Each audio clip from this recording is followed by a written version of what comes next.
Coucou les amis, c'est Sandra, j'espère que vous allez bien aujourd'hui, j'espère que vous êtes en pleine forme, j'espère que vous avez mangé votre crapaud matinal, j'espère que vous avez fait ce truc difficile, engageant, motivant, qui va vous donner de l'énergie pour faire avancer vos projets, pour aller dans la direction dans laquelle vous avez envie d'aller. Aujourd'hui, je vous propose, dans la continuité de la vidéo d'hier, le 6e chapitre de mon roman Les Comploteuses. On a laissé hier Ariane et Sandrine, et aujourd'hui on retrouve Estelle, que je vous avais présentée lors d'un chapitre précédent.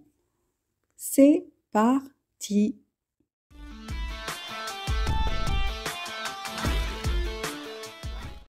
Chapitre 6. Lily s'inquiète pour moi.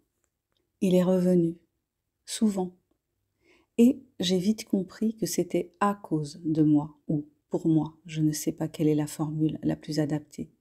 Et tout le monde a compris, mais personne n'en parlait devant moi. Ils étaient embêtés, ça se voyait, mais c'était comme s'il n'y avait rien d'autre à faire que de tolérer la situation. Quand il arrivait, le temps s'arrêtait pour moi. Je me sentais comme un insecte pris dans une toile d'araignée. Ça collait de partout et je n'arrivais pas à m'en dépatouiller. Il arrivait à l'improviste. C'était son truc, ça, l'improviste. Je ne sais même pas s'il cherchait des prétextes crédibles, des excuses, à se demander ce qu'il fichait de ces journées de fils de pute, de fils de privilégiés. Je pense que dans un espace-temps normal, quelqu'un m'en aurait parlé, avec sérieux ou détachement, mais m'en aurait parlé. Les filles auraient été jalouses ou juste moqueuses, mais elles en auraient dit quelque chose. Mais là, rien de tout ça. C'était plutôt comme si tout le monde gardait ses distances. Les collègues ne voulaient pas s'en mêler. C'était un peu comme si je vivais un truc dans un monde parallèle, en étant convaincue que cela m'arrivait dans le monde réel. Les gens autour de moi déconnectaient dès qu'ils débarquaient. Je crois qu'ils avaient pour ordre de se désolidariser et de laisser faire. Au fond, on aurait pu dire qu'il ne se passait rien. Il y avait juste ce type en costume cravate bleu nuit cintré qui envahissait l'agence, se glissait dans le bureau du directeur et passait son temps à me reluquer en tenant une conversation, tout ce qu'il y avait de plus professionnel, en apparence. Il m'observait à travers la vitre. La situation était tellement bizarre que je ne savais pas comment réagir. Et parfois, je surprenais des regards inquiets, des regards qui disaient que l'on n'aimerait pas être à ma place.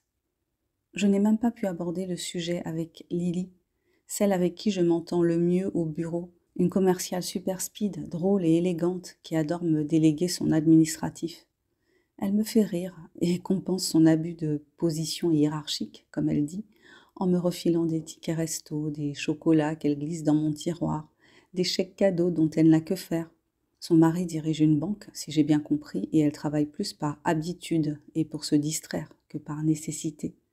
En tout cas, il a des liens étroits avec le grand patron, et elle aussi, indirectement. Alors, j'imagine qu'elle sait des choses que je ne sais pas.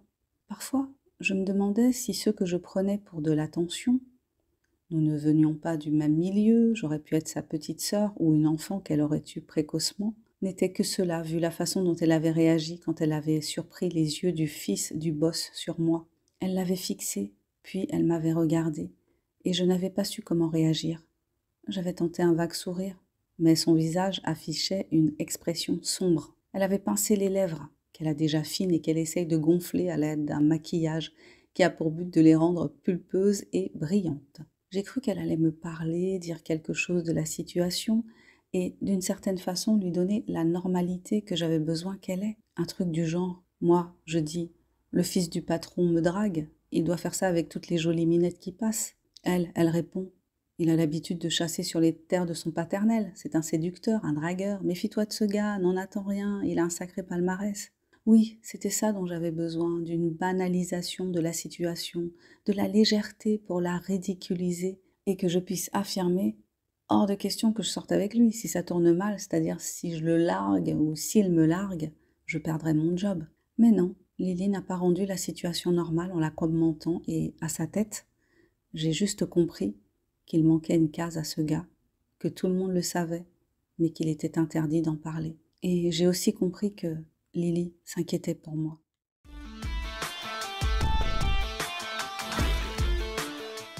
C'était le chapitre 6 des Comploteuses de Sandra Ganval, lu par Sandra Ganval. Je vous invite à découvrir mon roman en version numérique. Il est sur la plateforme Amazon et sur la plateforme Kobo. Donc si vous ne pouvez attendre, si vous avez envie de savoir ce qui se passe, ce qui arrive à Sandrine, à Ariane, à Estelle, harcelée par le fils du patron, eh bien, jetez-vous sur mon roman, lisez-le, laissez-moi des commentaires, laissez des étoiles pour dire si vous avez aimé un peu beaucoup, passionnément à la folie ou pas du tout.